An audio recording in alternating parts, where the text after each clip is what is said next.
Greyhawk firsts. The first mention of Oerth.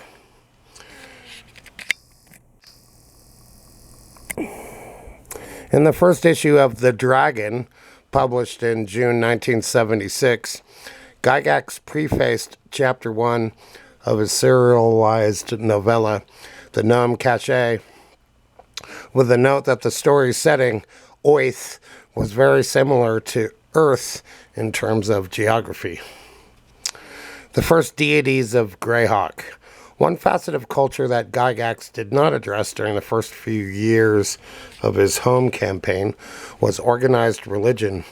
Since his campaign was largely built around the needs of lower-level characters, he did not think specific deities were necessary, since direct interaction between a god and a low-level character was very unlikely. Some of his players took matters into their own hands, calling upon Norse or Greek gods such as Odin or Zeus or even Conan's Crom in times of dire need. However, some of the players wanted Gygax to create and customize a specific deity so that cleric characters could receive their powers from someone less ambiguous than the gods.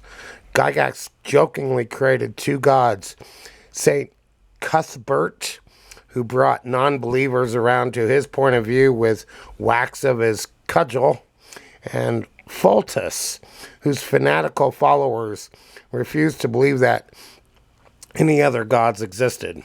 Because both of these deities represented aspects of good, Gygax eventually created a few evil deities to provide some villainy.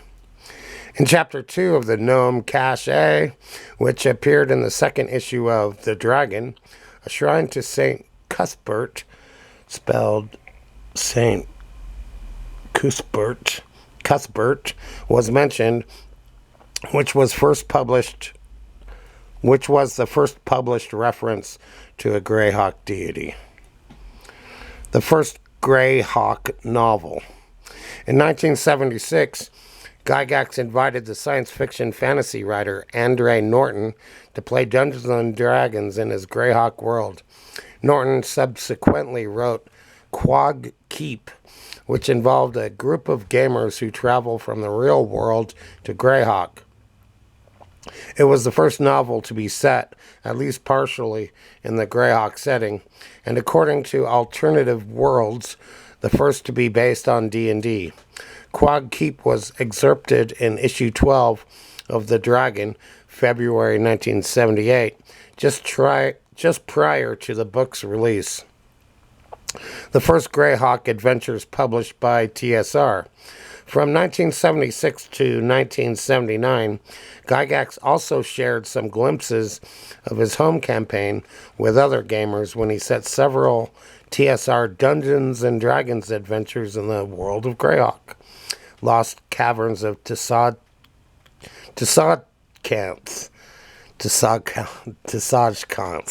were published in 1982 as S4 Lost Caverns of Tisajkanth, S1 Tomb of Horrors, G1 Steading of the Hill Giant Chief, G2 Glacial Rift of the Frost Giant Jarl, G3 Hall of the Fire Giant King, D1 Descent into the Depths of the Earth, D2 Shrine of the Kuo-Toa, D3 Vault of the Drow, T1 The Village of Hamlet, 1978.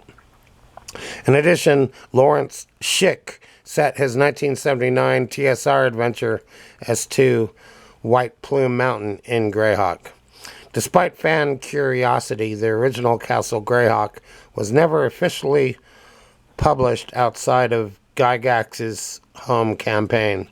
That is not true, because I found out today that for Castles and Crusades, before Gary Gygax died, they actually did publish a couple of books of Castle, and they renamed it because of copyright reasons. He could no longer call it Greyhawk because Wizards of the Coast owned the name. So it's called Zygag, some kind of variation of the Gygax name. But the lower levels were never published, as he was too sick. And then the family estate didn't want to finish the publishing job. So there you have it. You can thank Captain Courageous for that information. He dug that up. So Wikipedia, there's an example where the information is wrong. Well, it's incomplete. The World of Greyhawk, Folio Edition, 1980. In 1975, Gygax and Kuntz published a booklet called Supplement 1, Greyhawk, an expansion of the rules for Dungeons & Dragons based on their play experiences in the Greyhawk campaign. Although it detailed new spells and character classes that had been developed in the Dungeons of Greyhawk, it did not contain any details of their Greyhawk campaign world. The only two references to Greyhawk were an illustration of a large stone head in a dungeon corridor titled The Great Stone Face, Enigma of Greyhawk, and mention of a fountain on the second level of the dungeons that continuously issued an endless number of snakes. The 2004 publication, 30 Years of Adventure, a celebration of Dungeons & Dragons, suggested that details of Gygax's Greyhawk campaign were published in this booklet, but Gygax had no plans in 1975 to publish details of the Greyhawk world, since he believed that new players of Dungeons & Dragons would rather create their own worlds than use someone else's. In addition, he didn't want to publish all the material he had created for his players. He thought he would be unlikely to recoup a fair investment for the thousands of hours he had spent on it. And since his secrets would be revealed to his players, he would be forced to recreate a new world for them afterward. With the release of the AD&D Player's Handbook in 1978, many players were intrigued by the connection of Greyhawk characters to magical spells such as Tensor's Floating Disc, Bigby's Crushing Hand, and Mordenkainen's Faithful Hound. The AD&D Dungeon Master's Guide, released the following year, also made references to the dungeons of Castle Greyhawk. Players' curiosity was further piqued by the 10 Dungeons & Dragons modules set in Greyhawk that were published between 1976 to 1979.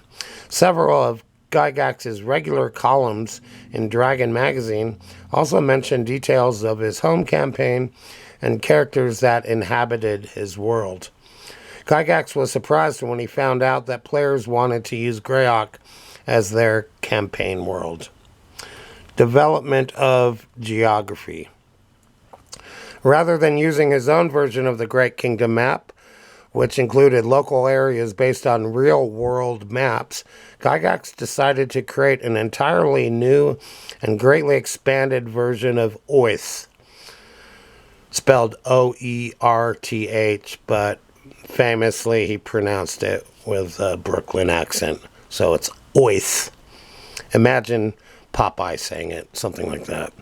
Needing many more original names for all of the geographical and political places on his map for the new and expanded areas, Gygax sometimes resorted to wordplay.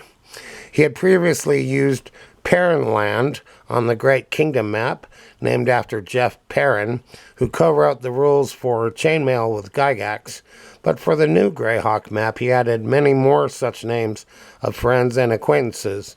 For instance, Ernst was a homophone of Ernst, his son Ernie, and Sunday was a near homophone of Cindy, another of Gygax's children.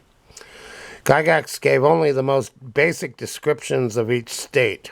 He expected that DMs would customize the setting in order to make it an integral part of their own individual campaigns. His map included Arctic wastes, desert, temperate forests, tropical jungles, mountainous cordillera, seas and oceans, rivers, archipelagos, and volcanoes. Development of history and politics. Gygax set out to create a fractious place where chaos and evil were in the ascendant and courageous champions would be needed. In order to explain how his world had arrived at this state, he wrote an outline of 1,000 years of history. As a military history buff, he was very familiar with the concept of waves of cultural invasions, such the Picts of Great Britain being invaded by the Celts, who were in turn invaded by the Romans. In creating a similar pattern of history for his world, Gygax decided that 1,000 years before his campaign began, the northeast corner of the continent had been occupied by a peaceful but primitive people called the Flenae, whose name was the root for the name of that part of Oerth, the Flenes. At that time, far to the west of the Flenes, two peoples were at war, the Bakluni and the Sulois.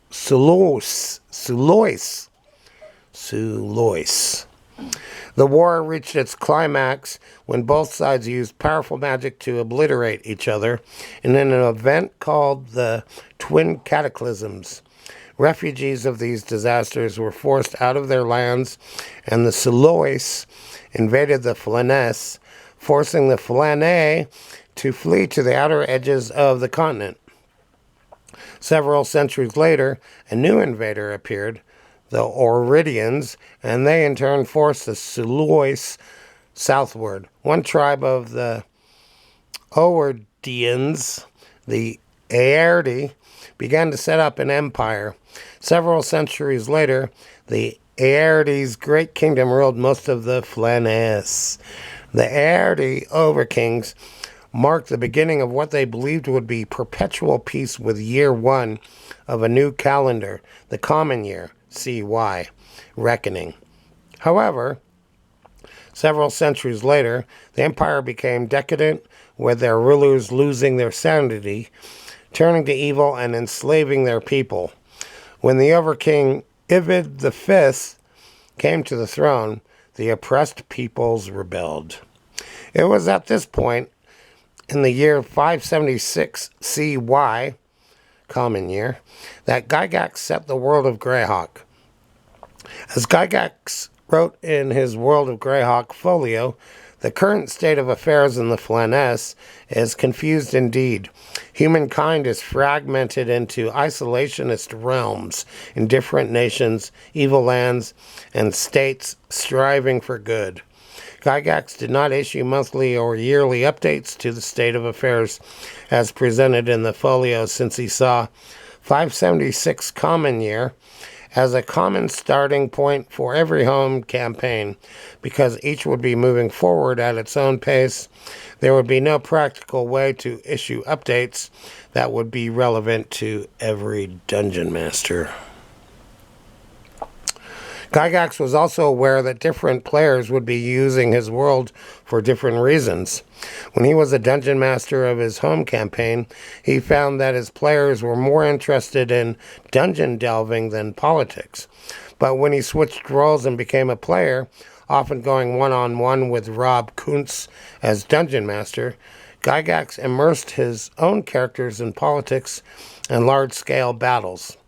Knowing that there would be some players looking for a town in which to base their campaign, and others interested in politics or warfare, Gygax tried to include as much detail as possible about each region, including a short description of the region and its people, the title of its ruler, the racial makeup of its people, its resources and major cities, and its allies and enemies.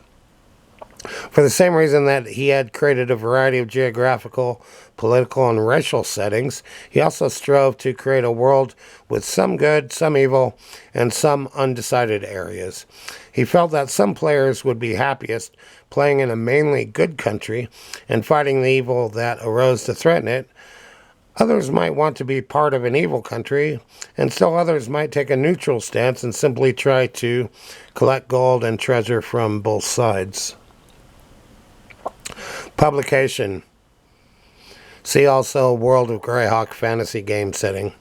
TSR originally intended to publish the World of Greyhawk, TSR 9025, early in 1979, but it was not released until August 1980. The World of Greyhawk consisted of a 32-page folio. The first edition is often called the World of Greyhawk folio to distinguish it from later editions, and a 34-inch by 44-inch, 86 centimeters by 112 centimeters, two-piece color map of the Flyness, which I used to own. Reviewers were generally impressed, but some remarked on the lack of a pantheon of Greyhawk-specific deities, as well as the lack of any mention of the infamous dungeons of Castle Greyhawk. Well, there's only so much you can do. Game designer Jim Bambara found the original set disappointing because there is only so much information you can cram into a 32-page booklet, particularly when covering such a large area.